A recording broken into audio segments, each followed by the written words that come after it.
আজকে নিরাপত্তা পরিস্থিতি খুবই ভালো।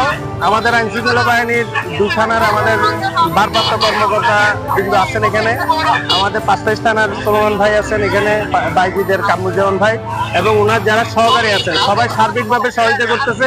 সর্বোপরি এলাকার সবাই মিলে এই আশুরার যে প্রোগ্রামটা আমরা সবাই মিলে এনজয় করতেছি এবং শান্তিপূর্ণভাবে শেষ হোক, শেষ পর্যন্ত আমরা এটাই আশা করি এবং আশা করি আমরা এই সবাই একটু সার্বিক সহযোগিতা করবেন। আর আইন শৃঙ্খলা বাহিনীর ওদেরকে ধন্যবাদ দিয়ে, আসলে ধন্যবাদ দিয়ে শেষ করা যাবে না, সার্বিকভাবে ওনারা চেষ্টা করতেছেন এটা যেন সুষ্ঠুভাবে শেষ হয়।